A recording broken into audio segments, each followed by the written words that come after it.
That's right, folks. We're back. How's it going, everybody? Thanks again for joining us here on Expanded Perspectives, and the boys are back. Yeah, That's right. so for everyone that was panicking, don't panic. Yeah, we just need to relax. I mean, it's a podcast, folks. It's a podcast. We'll let you know what's going on. This is what went down. We're not even I'm not doing the intros. We're not doing the howdy and nice to meet y'all. Y'all know this. It's us. This is just what happened. Between Thanksgiving and then Kyle's little boy's birthday, and then my birthday, and then my son's birthday, and all the family that showed up, and then what I'm going to share with y'all later on in this segment happened, we could not get together to do a dang thing. We were slammed. And finally, my wife and Kyle's wife, I'm pretty sure, got together on this and was like, hey, you guys just take a week. Don't do anything. Just spend time with the fam. Let's just relax. And we said, you know what? You got it. Yeah, it's been almost 5 years, and for the Monday show, I don't think we've ever missed a Monday show, ever. It may have been like a day late. I think it came out on a Tuesday Yeah, one maybe time. once, right. And it was just one of those deals. You know how it is, the grind. We just kind of got backed up and we're trying to figure out a time to record the show. And it looked like even when I went to California and stuff, we just would pre-record shows and release them. We just got caught in a week where there was too many things going on. I was just like, man, let's just not do it. Yeah. It's a holiday here. You got your birthday. You got Luke's birthday. We got all kinds of family in town. And it's like, look, we'll just do it the next week. I mean, all these other shows take breaks. We never do. We just took a break, and it was kind of nice. It was really, really nice. But I'm glad to be back. I am too. And that being said, there are going to be some changes. One of the changes you might hear first before you start is the sound of my voice. What you may not know over the last couple of episodes is we've been having trouble with my microphone, and what I use is a Heil. That's an H-E-I-L, a Heil PR40 microphone, which is a really good microphone, has a really good sound, but for whatever reason, mine's been giving me trouble, and it's been crapping out lately, and finally today when we got in studio, I couldn't get it to work at all. Yeah. So Cam took it all apart. He was looking at it. So I think it's toast. So I'm using an actual old microphone. This is one of the original microphones we used on the show when we started. This is an Audix OM2. It's only about $100, but it sounds pretty good. We got some new microphones on their way here now from Amazon. And so this is like the backup quarterback. This is the backup to Eli Manning. I'm going to have to use it for today. I think it'll get us through. But if you do notice a slight difference in our voice or my voice compared to the normal show, that's what it is. Just different microphone. Yeah, we'll try to get Carry on, sir. What were you saying? Well, there's going to be some changes, and I don't even know how to approach this. I'm just going to come out and tell everybody. That break allowed Kyle and I to kind of reevaluate what we were doing, and this is something when we started it, we never intended it to be like this. We, honest to God, thought we were going to do this podcast thing for about 6 months, and that was going to be it. Maybe a year. We were just going to give it a little while. And that was it. We figured it would go nowhere. We'd get about 300 people listening, and then we were going to completely quit and go do something else, go attack something else for a hobby. And this thing has really, really grown. It's gotten crazy. Even for the people that were complaining when we first started doing ads, we never sought out the ads. They sought us out. When they came to us, we turned it down. So this is something that me and Kyle have never had to balance, and we have put constraints on ourselves. And I know, speaking for me, I don't like to follow like a set agenda, like a set protocol of this is how you have to do it. I don't do well with structure in that form. And so self-imposed structure has kind of caused me to lose the fun that I was having doing this show of I have to have a show done, and it has to be done like on Monday, and we got to get it done before and release it, because we were releasing them way early, like on Sundays, and then we started and all that. So I guess what I'm saying is this. It's become a job. It's become a job that I never intended to do. And aside from wanting to quit altogether and just be like, we're done with it, we're not doing that. But what we are going to do is this. We're going to get a little bit looser with our release schedule. Yeah. The show may come out Monday. It may come out Tuesday. It may come out Wednesday, or it may come out sometime in the week. We're going to try to release a show, every week. We may only release a show every 2 weeks. We don't know how it's going to do. We're going to play it loose and see how this goes. Our shows may be 45 minutes. They may be 2 hours. We're going to start doing a little bit less structure. And a lot more of relaxed, still telling stories, just kind of really, a lot of the reviews, and you people are wonderful for leaving the reviews, a lot of the reviews say, it feels like you're sitting around a campfire talking with friends. And that's what we wanted to do. And then for some wild reason, we got away from that. And we just structured where we have to do news and we have to do this and we have to do that. We're getting away from all that. We're going to make it the most laid back, fun discussion that we can possibly bring. We'll discuss news where it's necessary. Maybe it won't be. Maybe we'll discuss something else. We don't know. We're going to share.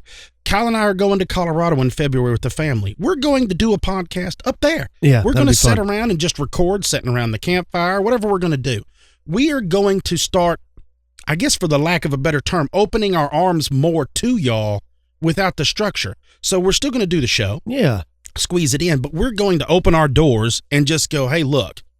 We've tried to be professional, and Kyle and I are not professional in any way, and we realized we burned ourselves out. So yeah, you just too much structure. I think it was just too much. I have to remind everyone that this isn't our main job. We don't podcast as a living. Yeah, we have full-time jobs, both of us, and it's not like we make a pretty living off of the podcast either. Compared to what a lot of people think, it's not that way. Yeah, by any means. I think people would be shocked at how much they think that we make compared to what we really do make. Now, before we go any further, the Elite Show will not change. That will not change. There will be an Elite Show every week. Every week, the guaranteed. Elite Show will always be there because we are beholden to y'all. Y'all have been with us when we started.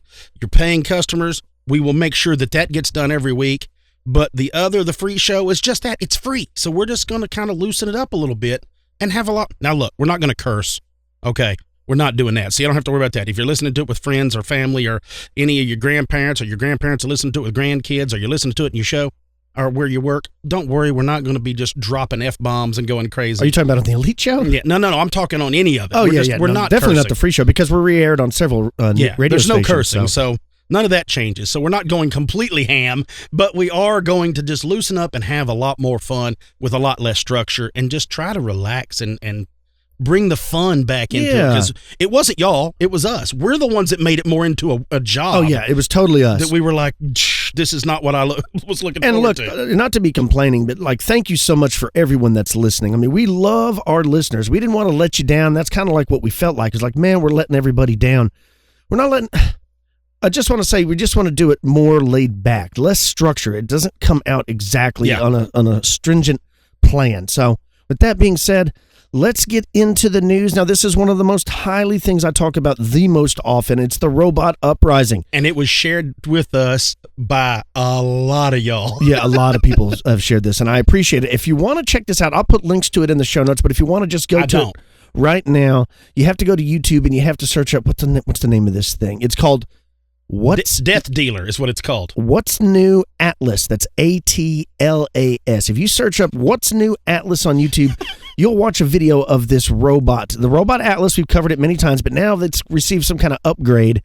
And the thing is jumping over obstacles. And get this, folks, it does a backflip. What's New Atlas? Whoa, whoa, whoa. Yeah, right. And so Elon Musk has once again started warning people about the dangers of unchecked artificial intelligence. And it's based on this video. Now, he used in a Twitter tweet recently, he said, this is nothing. This is in response to this video. This is nothing. In a few years, that bot will move so fast, you'll need a strobe light to see it. Sweet dreams. And after watching this, I'm like, what is he talking about? So I go over there and I look and I'm like, sure enough, this thing, look, I hate to beat an old drum, but it does look more and more like the Terminator movies every couple months when they come out with these upgrades. Yes. He went on to say, we've got to regulate AI robotics like we do food, like we do drugs, like we do aircraft and cars. Public risks require public oversight. Getting rid of the FAA wouldn't make flying safer. They're all there for a good reason. Now, this is just the most recent warning from Elon Musk about robotics, which he considers humanity's biggest existential threat. At a talk recently at the National Governors Association meeting in July, Musk said that lawmakers need to start regulating robots before they start killing people. He also signed on to a 2015 letter by technology luminaries urging the United Nations to ban killer robots. And I couldn't agree more. This is always like a joke on the show. People love to send me these videos of robots and stuff. Robotic dogs, robotic cheetahs, robotic raptors. But this, this looks like a real thing. It is a real thing. I know, but I like how they cover it up and they're just like, oh no, we're just trying to test the boundaries of our robots. We're trying to see what we can make them do. Why? But that they're building this stuff, right, to fight. That's what it's for. Every time anything in technology comes out, the government instantly links like, how can we alter this to kill people? Yeah. Like, oh, I created this new thing. I can explode plutonium. You're like, well, how can we use this as an application to kill more people? That's basically everything we do. Yeah. Lasers. How do we make that laser? Can we attach it to sharks? Whatever. Yeah. That's what this is. They are building killer robots, and on an upside, human beings won't have to go to combat anymore. No one will get killed anymore. We'll just send robots. But on a freakier side, they're going to be running through your town killing you. Robots are going to be everywhere. You better learn how to make EMPs, people. I don't see anything good coming of this. There's not. Like we always say, look, I'm sure there is somewhere. They're like heavy lifting. We talk about that. But why does a robot need to do a backflip? Why does a robot need to be, what job, aside from a gymnast or like a clown or a professional acrobat, is robots going to steal their jobs now? I'm going to go to the circus to watch a professional acrobat or whatever, I'm going to go to Vegas to watch robots do backflips? No. So that it can backflip over your fence and come into your house and kill you. That's what you create a robot with extreme agility for one reason. That's to run down human beings that are extremely agile and put them away. I'm trying to remember from the movie Terminator. I'd have to ask my father if he could speak, because he watches that thing like every day. What is the name of, are they called hunter killers? I don't know. There was a specific type of robot. You know what? I think that's what it is. That they were sent out to eliminate people. I remember just the underground, those guys were, Kyle and those guys were trying to stop. And they're like, oh no, the hunter killers come. Yeah, and that's when you're toast. Was that what it was from, or was it The Matrix where they did the hunter killer? Maybe it was both. I don't know. I don't remember. Yeah, I need Pop-Pop to explain it to me. I need to teach him one-handed sign language. I need to eat some lion's mane or something. That's right. Get my memory back. Well, I've got you something here. I know how much Kyle loves lake monsters. From my amigos at Cryptozoology News comes the Canadian reports. Yes. A Loch Ness monster sighting in Ontario, Philly. Oh, yeah? Yeah, it says a man in Ontario claims that he saw a creature that looked, and this is what he says, just like a Loch Ness monster.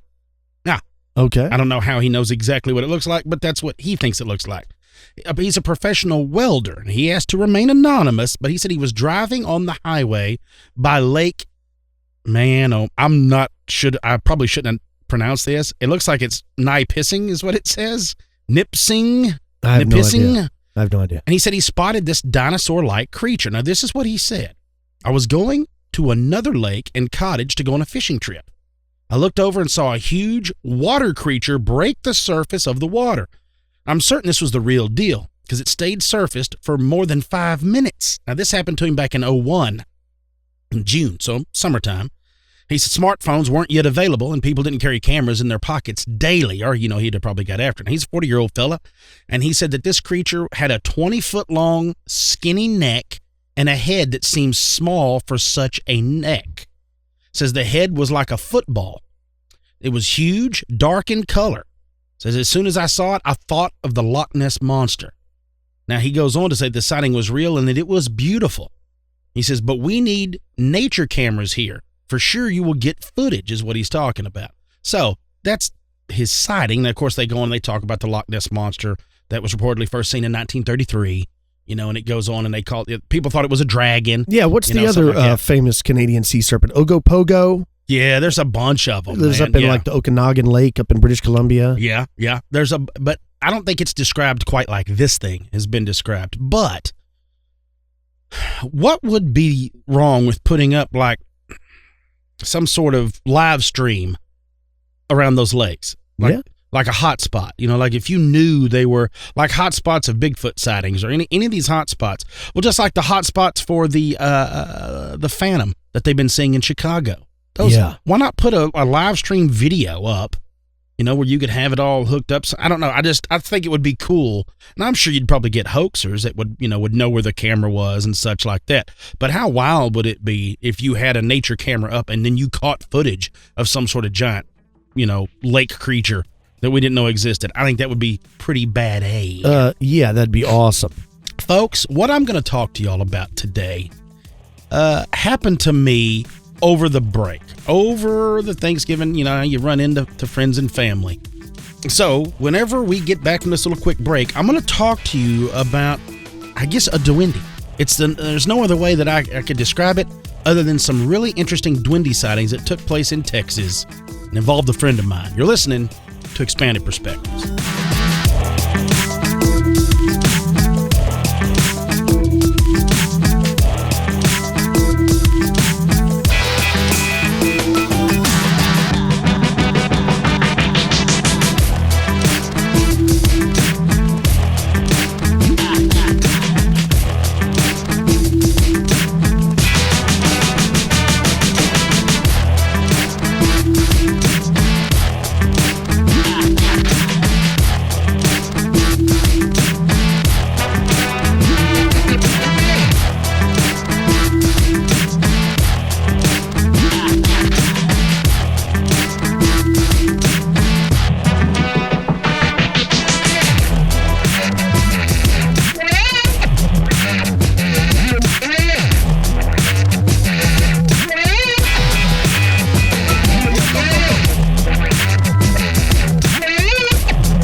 As all of y'all know, sometimes when you have family gatherings or holidays, they can be great places to hear stories and things from people you haven't seen in some time.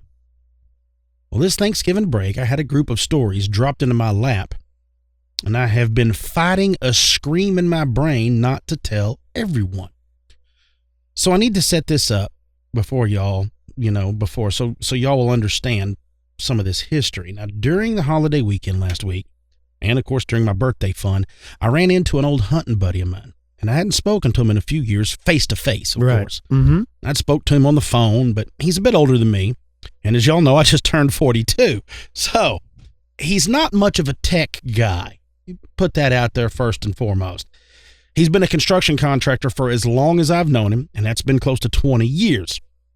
Now, he's not one of those guys who watches TV, doesn't watch that much, and he doesn't really give two damn about what's going viral or any of that. That's not what he does. I mean, hell, his wife makes jokes about how long it took him to finally get a smartphone. And then she had to teach him about texting because he's one of those crazy people that would rather call you than text. Yeah, one of those type of psychos. It's exactly what I'm talking about. So, anyway, I bring all this up so y'all get an idea about what kind of guy he is. He's a hardworking family man who has one single passion, and that's the outdoors. He loves to hunt, loves to fish in the outdoors all the time. That's everything that it revolves around. Camo seat covers on. Now look, I'm not talking about a redneck. I'm talking about a very well-educated man in his business, what he does, and all this. And he's, ran his company for quite some time. So he has the opportunity to go do and partake in a lot of hunts and a lot of fishing trips all over. So he's been to a lot of places. But he just doesn't bother himself. He's one of those guys that I admire because he lives in the moment. Now, he's the man that first introduced me, I guess you could say, to really how important we hunters are to the conservation of wildlife, and that it's our responsibility to lead the charge in protecting and serving Mother Nature. All right. So with all that, I'm going to share his stories with y'all. Now, for storytelling purposes, I'm going to call him Doc. That's not his name. That's what I'm not, we're going to keep this vague because it took some work. In fact, this info took me 5 days to get out of him. The only reason he finally opened up about it was because his wife played him some of our podcasts so he could hear that I wasn't going to give him hell or make fun of him. That's how this got rolling. Like I said, Doc doesn't have Facebook or any social media, so the only way he found out about the show is because I'm friends with his wife. So that's it, all right? So, to get into this, back in the late 90s, I hunted a place outside of Ozona, Texas, and it was a great place because of its remoteness and how vast and pretty much untouched it is. So when I met Doc, we had that in common because he'd hunted all over Texas, but all south of I-10 holds a very special place in his heart. And like his name, folks, I'm not giving out the exact place where all this took place. And I'll tell you this, that Doc was very adamant about that part. They can't know. Nobody can know exactly where this is. And he said that just like the wildlife, whatever these things were, they deserve the same respect and the same protection. Now, the area that we'll be talking about is south of Interstate 10, from Fort Stockton down through Rosenfield, east over like to Langtree, and then north back up to I-10 around Sonora. And that includes Sheffield, Pandale, Sanderson, stuff like that, parts of Texas. Now, if you want to get online and pull up those pictures, you're more than welcome to, and you'll see exactly what I'm talking about. Now, also, he's not the most elaborate storyteller, and at times it was like pulling teeth to get him to convey his true emotions. And also, he didn't have a knowledge base like we do of the strange and unusual to compare this to. So I had to ask and re-ask questions, and for the lack of better wording, lead him, if you will, through his details. So while this is all Doc's stories, and I shared these with him before telling y'all, I did write them out in my way of storytelling and my pace. So I want to get all that clear. This isn't word for word. It's me working with him and piecing this together. Now that all of that is out of the way, after several hours of face-to-face conversation with Doc, I'm going to share you these stories. Also, I didn't record it. We didn't film it. We didn't do the audio recording. He wasn't having that. He does not want his voice, his face, nothing. Right. Yeah. Nothing. He doesn't want to be involved in it, just to share these stories. So, like I said, moving forward, you cue the Kelvin Mockingbird flute music, and we will get started. Sighting number 1 that he told me about was called the water trough. So, and I guess the only way to tell this story is to start back in 2006 when I first got on this place and I had hunted all around this place. Well, within several miles, let's say, but I always, hunted in that area, but I always wanted to get this part of the land, this area.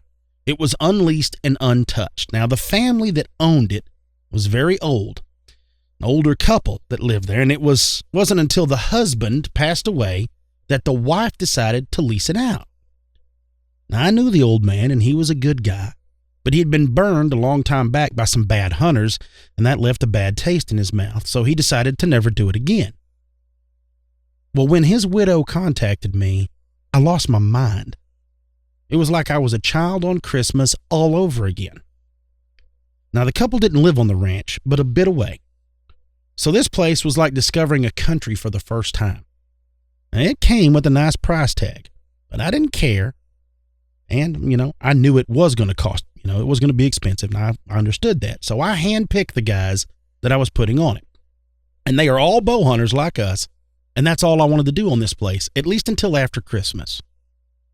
And no gunshots fired on it until late season was my plan. That was what Doc's telling me, folks. So, you have to understand, he wanted to bow hunt this whole place, and even if there was gunshots, it would be just few and far between. Right.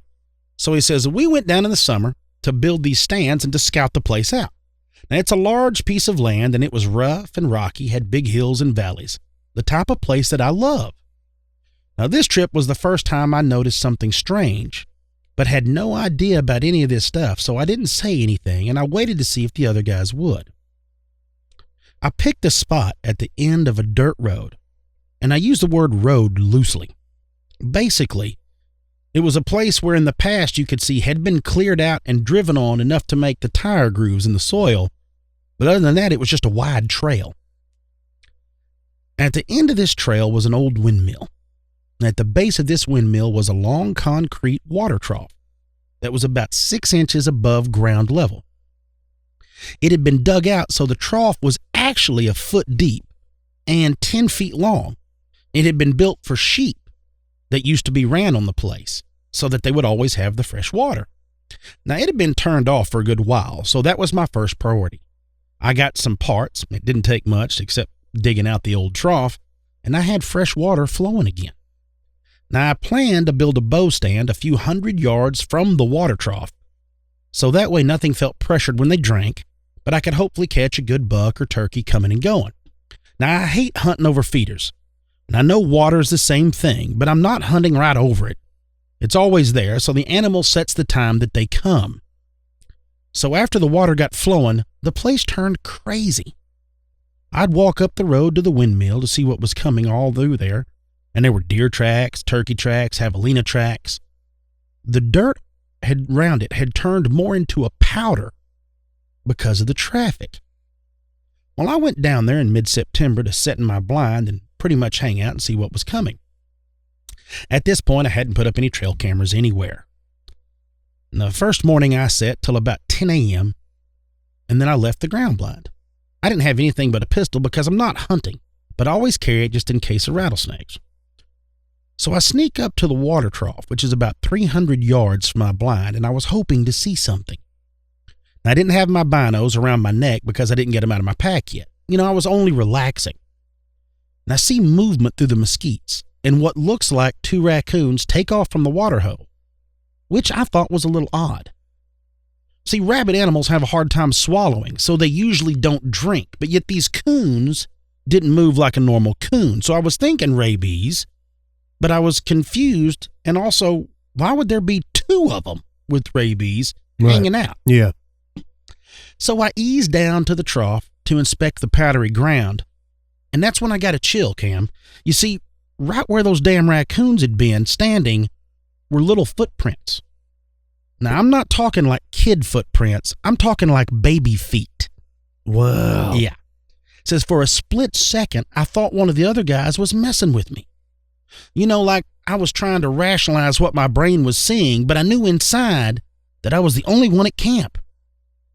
Then I start thinking about some lost children or abandoned kids, and I get sick at my stomach, and I can feel myself getting this frantic feeling like I had to do something, like I had to find these kids and get them some help. So I take off in the direction I saw the raccoons go. Now I'm tracking these tiny footprints in the dirt until they disappear not 10 yards from the trough because the ground gets hard again and then grassy. So I circle the area, and I'm making bigger and bigger circles. And the whole time I'm making these circles, I'm calling out to them. I'm telling them it'll be okay. I'm here to help. But there was nothing, Cam, not a damn thing. It was probably the most helpless and useless I have ever felt. Well, I went back to camp, and I just sat in silence. I didn't know if I was seeing things. Should I go and call the sheriff or get the game warden? Or try to get help, or if I was just going crazy. So for the next 2 days, I went back there and I searched. I called and I sat, and I was hoping to catch a glimpse or to find another track. But there was nothing.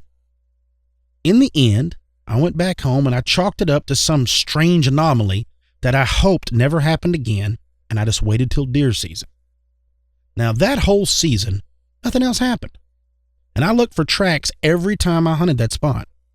Nobody else brought up seeing anything odd, and I didn't say a word about what I saw either.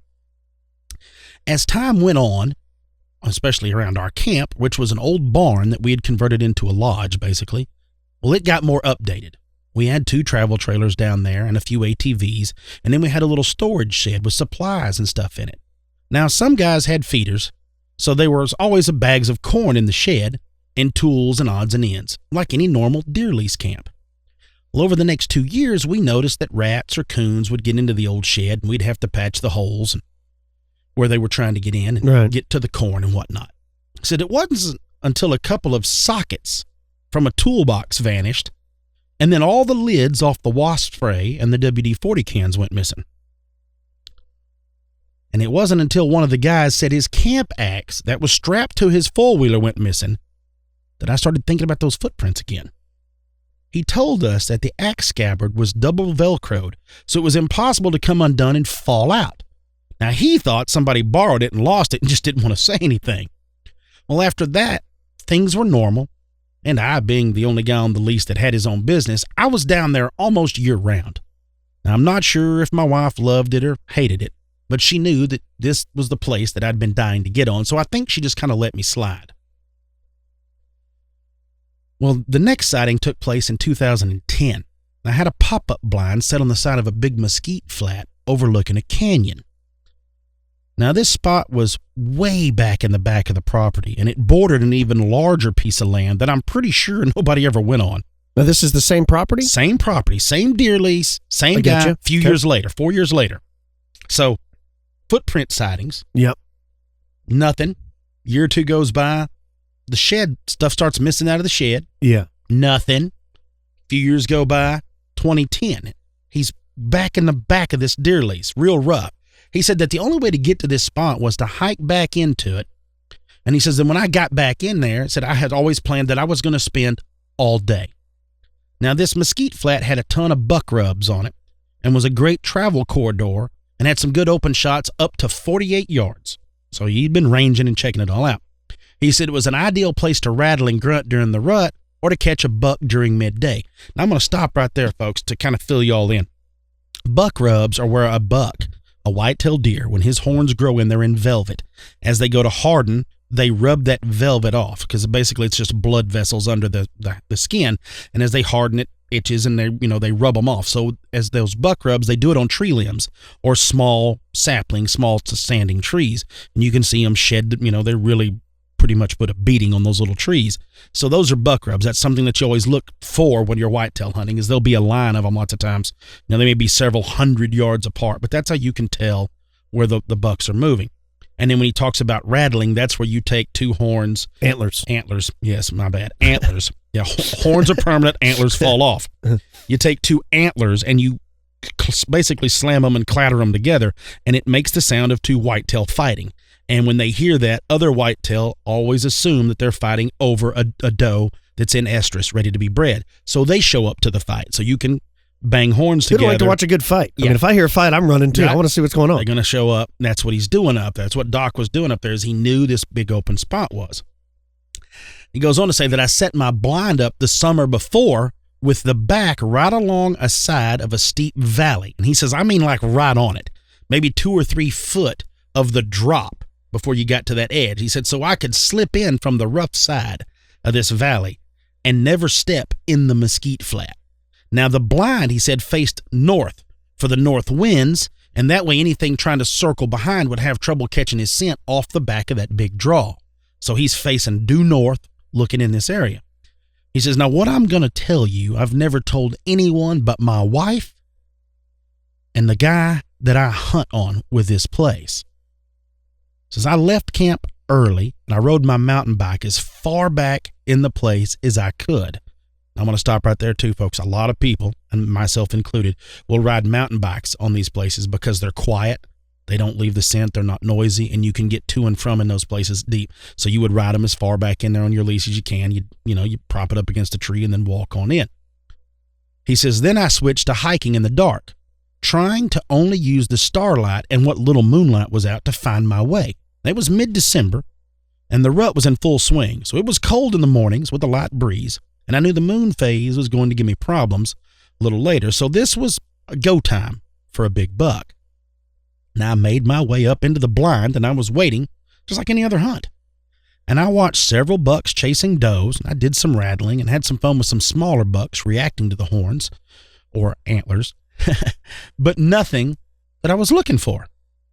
So I was watching a group of 3 doe on the flat for a while and was really just thinking how lucky I was to have these types of opportunities to get to be in nature and to see the things I've seen. Basically feeling a lot like I was when I found those tracks 4 years earlier. Well, I'm guessing it was around 10:30 or 11.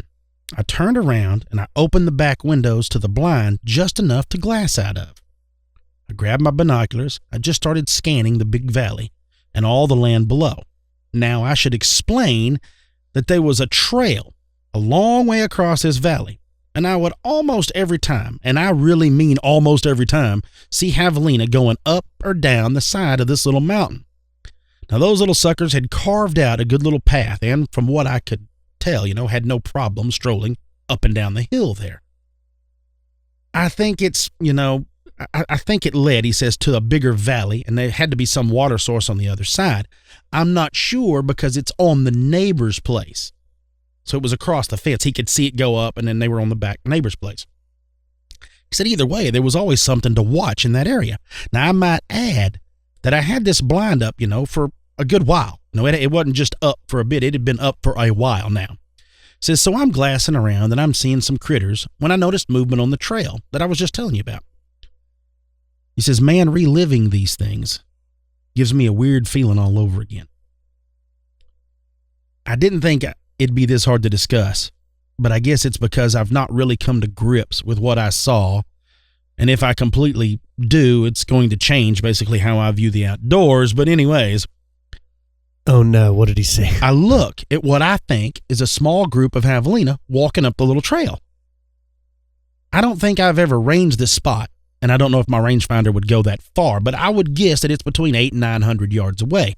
So I pull my binoculars up to glass, of course, and I lose my breath. It's not 3 javelina, like I thought it was. Cam, it was 3 little Indians. Now, I'm not talking about kids.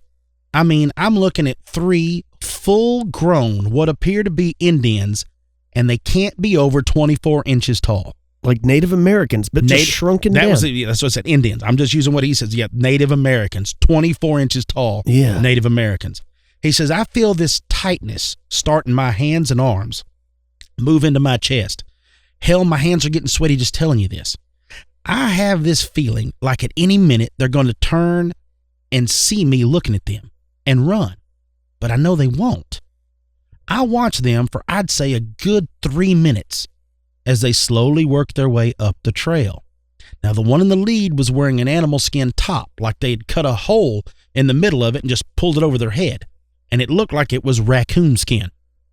Now, all 3 had on pants of some sort and skin coats.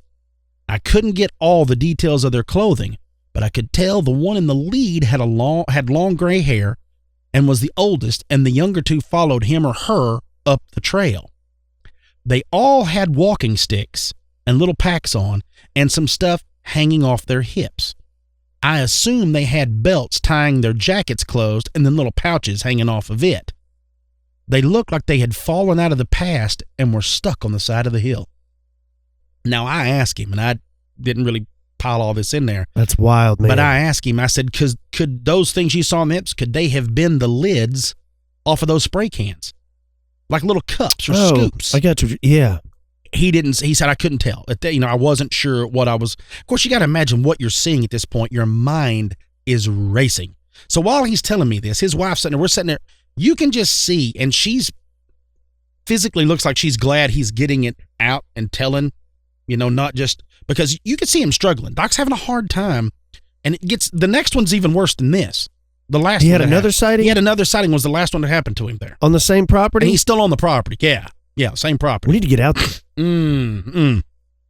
Now, he said, I never stopped watching them until they were gone, and then I scanned through my glasses until my head hurt so bad I was getting sick. I sat there all day thinking about what I'd seen and was adding up how this was possible.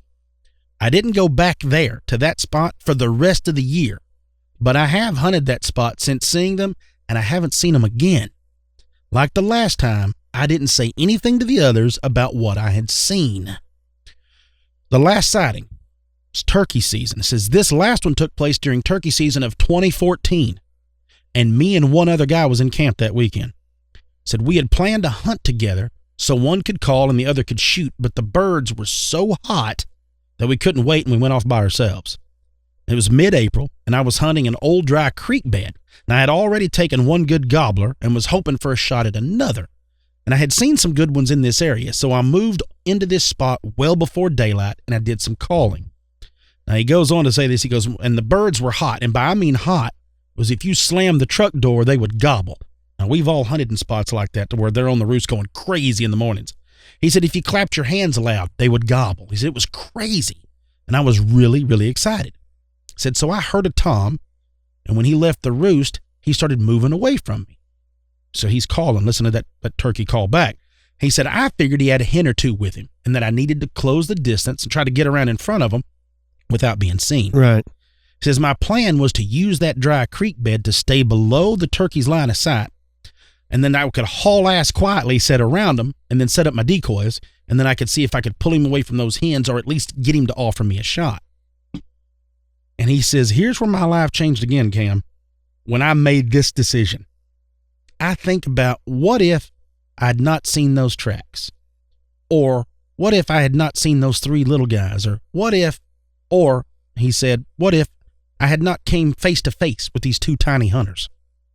And I'm like, excuse me? He goes, yeah. He goes, this story sounds even crazier because it was like the encounters were ramping up, but I swear this is how it all happened. I was moving in the loose sand, not really making a sound, and staying crouched over enough that nothing up top that was turkey height could see me unless it was right on the edge of that dry creek bank. And he said that's exactly what happened. So there was a bit of an S bend on one part, of that creek. And he said it went back to the right and then sharply back to the left and then straightened out and opened up to some thick brush, which basically when he described it to me is it sounds like it's not really a true creek, more of a runoff, like a low water crossing across a road. Yeah, that makes sense. And it's got sand in it, so it's real quiet. So you're moving down there. So he's coming up out of like basically where the creek would start is where he's at. He says, my plan was to pop out there at where that thick brush was, right, and use that brush as a wall to get around ahead of the birds. He said, so I made the right turn and slipped around back to the left, and boom, there they were. On the bank of that old dry creek bed, 20 foot away, he said, and maybe 4 foot above me, just right up above me, looking right at me were 2 tiny Indian hunters. He said, I froze.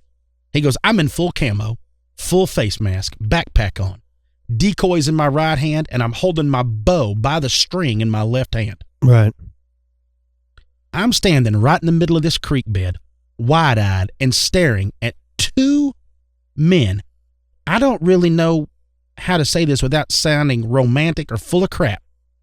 He said, but 2 of the most noble and beautiful things I have ever seen. Just 2 tiny Native American hunters. He said both were 2 foot tall, lean little muscular arms, no shirts on, only brown pants that I'm guessing was leather, no shoes on, long black hair, dark brown skin, and they were wearing necklaces. And he says this, I shit you not, Cam, I think one of them had a socket on the necklace around his neck. That's what he tells me, yes. He said they both had little bags, like little Indiana Jones bags, little satchel bags. They looked like they had tiny bows and arrows, and one had a little rabbit with its feet all tied together hanging around him. You know how they tie them up like you put like small game? He said, I'm guessing that was lunch. Yeah. Now he's telling me this. He's only 24 inches tall. A rabbit, yeah. I mean, that could feed a family. Well, you got to think about it. Could it feed at least 4, you would imagine? Yeah. You're talking about 2 foot. I mean, the whole rabbit top to bottom, it'd be like holding up a small deer. Yeah, jackrabbits are taller than that. You're exactly right. He says they didn't look as surprised as I'm sure I looked, but we both stood and stared at each other for what felt like 5 minutes, but it was probably more like 60 seconds. He says, I felt like they were taking me in as much as I was doing that to them. And the really weird thing was I didn't feel that nervous or panicked, like that whole feeling like I did before. Man, that is... He says, I felt like I was receiving a gift, man. Like I had been a good shepherd for Mother Nature and she was showing me some others that worked for her as well. We got to get down to this place. Now he goes on to tell me, he said, I had no idea what to do and I felt like I was in the wrong. He said, now wait till you get a load of this stuff, right? Because I might have been the same way. When you're just stuck, you're like... You're just frozen. Like, what do I do? Yeah. He said, I looked the one in the front, straight in his eyes, and I nodded at him, and then I walked right past him. He said, I passed maybe 10 foot from them as I headed out towards that brush wall. He says, Cam, as I passed, they both turned and watched me, but I never looked back. I didn't want them to feel threatened in any way. He said, I made a big circle out and back to my mountain bike, put the decoys in my pack, strapped my bow to it, and pedaled my ass back to camp. Yeah, I'll bet. Yeah. He said, I sat there in silence under the awning there on the picnic table till my buddy got back from hunting. He said, we BS'd about the hunt and the normal small talk, and that evening I told him that I didn't feel so great, and I just stayed around camp the rest of the trip, and I headed home a couple days later. So he never went back out. After that, nothing. So you have to imagine, you hunt in the morning, spring turkey season, it don't get dark till like 9. Right. So he's done. He said, I tried to put it in the back of my head, but I think about it every time I go out. Says eventually, just last year, he says, one of the guys slipped up and said something to me about the Dewindies on the ranch. Really? He said, I said, what are you talking about? He said how he'd seen them several years ago and told his wife, and she came up with him with the information. He told me what he'd seen, and then I shared mine with him.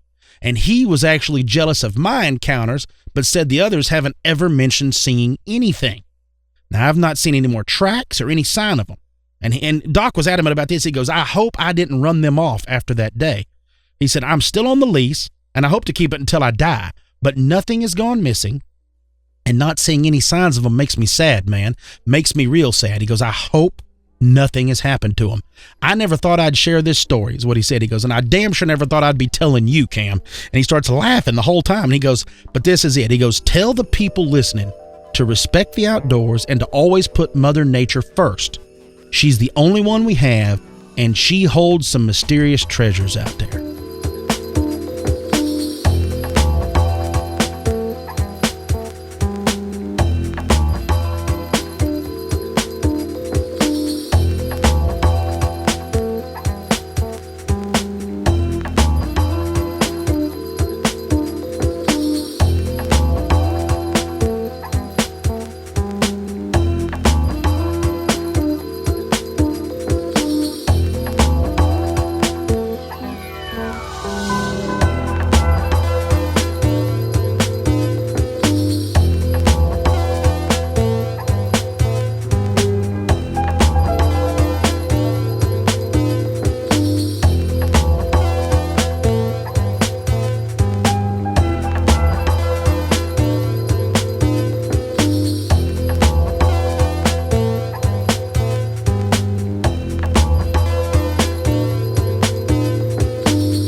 And we're back with expanded perspectives. That is an incredible story, or stories. Right? I kind of see what he's talking about, though. Is like he's kind of sad. I think if you try to put yourself in situations when you hear these stories about UFOs or Sasquatch or whatever. If I saw two tiny Native American hunters out there, I would kind of be like into it too. Like, in other words, like I wouldn't want to do them any harm. I wouldn't want them to be scared of me. Yeah. It'd be kind of cool knowing that they're out there. We're sharing a moment. That's and there's a lot of this. This is what I like I told you. I talked to him and I had to whittle all this down and build it into a story. But there's a lot. It's one of those things I wished I could recorded, because there was a lot more in between the conversation. Just like that. I go, was it like you shared a moment, like you were like anytime anybody's in anything, if you're into bicycling or you're into triathlons or you're into bow hunting, you share a common interest and you share a bond. And it's something with hunters that we share a bond. Yeah. That's and I asked him if he had that feeling, and he's like, that was that romantic part that he was talking about. Is he was like, man, that's what he said. He goes, I hate to say that they were beautiful men. They're beautiful, noble. I don't know. But he was like, I have no answer for what I saw and the connection, this instant, like, and I want to be with you. I want to hang out with you guys. I want to go hunt with you guys. And him, because he was bow hunting, they probably saw the bow and kind of knew what he was doing. Yeah. And his story isn't that unique. I mean, we've talked about the little people, the gnomes, the duendes. There's lots of different descriptions, but I have heard the descriptions of just tiny Native American people. There's a couple books on it. I remember hearing a story where, like, a girl, I think this was up in Oklahoma, she said, like, when she was a little girl, like her grandmother, that they would just from time to time see these little people playing up and around their porch. They would find little footprints, little handprints on the windows. Her grandmother would kind of leave, breadcrumbs or some pie crumbs or something out on the porch. And it was just like a known thing that there was this little race of tiny people. Well, what made me so interested in it, too, as he was talking, is he saw the footprints, and it was all because of water. So there was a constant water source. Makes sense. Yeah. And then when that stuff went missing, it was like, if the little people were there, they just started noticing. It made me think back to the stories that we shared, too, that happened down in that same area. You remember when they were building the house. That's right. The chalk line was gone, and they reported seeing the same thing. Looked like little Native Americans and little skins out there.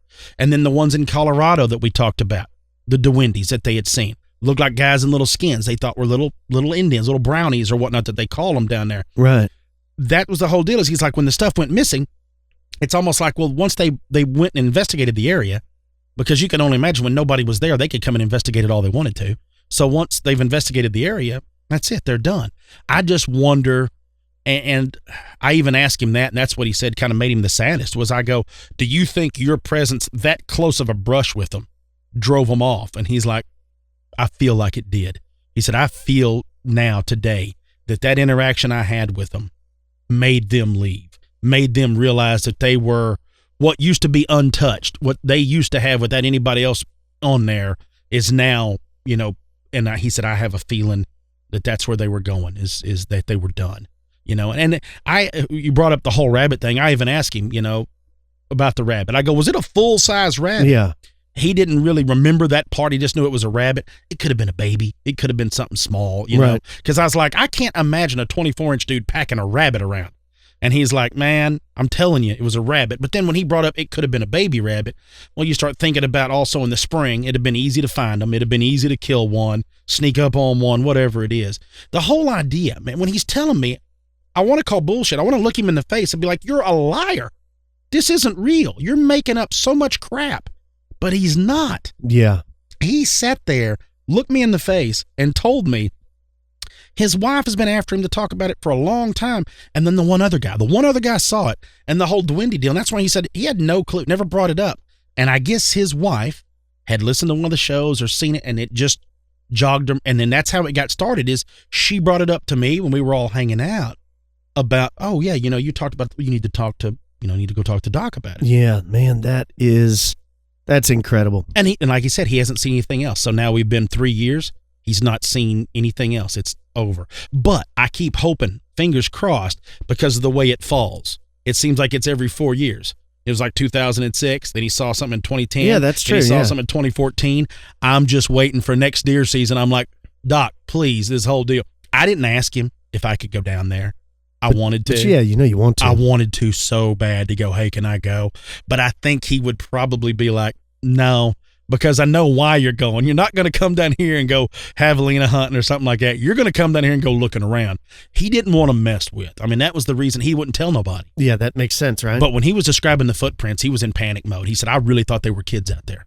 Wow. I thought that the one thing that he said was unique to me is when he said the baby feet.